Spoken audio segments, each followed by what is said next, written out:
Você sabia que ninguém faz ideia quem criou o filtro de barro? Ninguém sabe se era homem, se era mulher, se era casado, se era solteiro, se era bonito, se era feio, qual foi sua motivação. Ninguém faz ideia. Mas o que a gente sabe sobre o mistério de filtro de barro, eu vou contar pra você agora, nesse novo quadro chamado Bebe Água e Fala.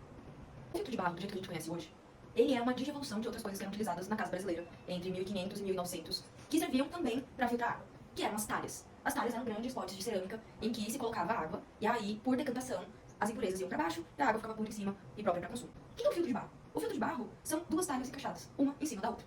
Basicamente isso, tá? Calma.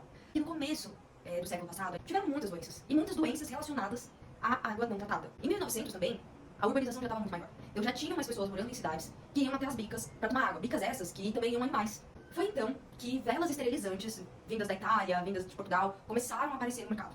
Então ninguém sabe quem criou o filtro de barro. Porque no fim das contas, as cerâmicas, que já existiam aos montes no estado de São Paulo principalmente, já faziam as talhas. E essas outras empresas de fora faziam as velas filtrantes que eles começaram a acoplar em duas talhas em conjunto. Com o tempo, se desenvolveu uma vela esterilizante 100% brasileira. E é muito interessante essa história, porque foi um veterinário suíço que trabalhava junto com o Paula Souza, assim, da escola Paula Souza, e aí eles juntos com um cara que tinha uma cerâmica também, se juntaram e estudaram e criaram a vela do jeito que a gente conhece hoje. A vela tem 100% brasileira, que custa 15.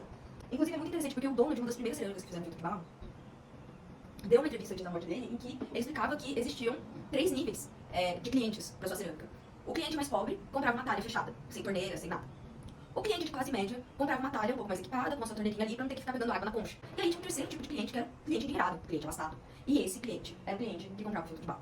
Então, do momento em que as velas filtrantes começaram a chegar no Brasil no começo do século passado, pro momento em que o filtro de barro realmente se tornou item indispensável da casa brasileira, que toda casa tinha, e que toda casa tinha meios de ter uma, foram aproximadamente 50 anos.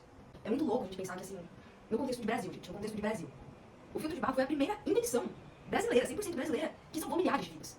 Mas nem toda história termina com um final feliz, né? E no final dos anos 80, começo dos anos 90, chegada às entradas dos purificadores de água. E isso rolou um marketing como se o filtro de barro tivesse uma filtragem de água menos eficaz do que esses outros. E durante muito tempo, as pessoas continuaram a acreditar que o filtro de barro era pior para a saúde do que o purificador. E hoje a gente sabe que não, que é o contrário. Falei tanto que deu até sede. Ai, gostinho de água de filtro. Gostou dessa conversa? Você quer ter mais uma semana que vem? Quem sabe eu volto aqui, sem me dar tanta sede.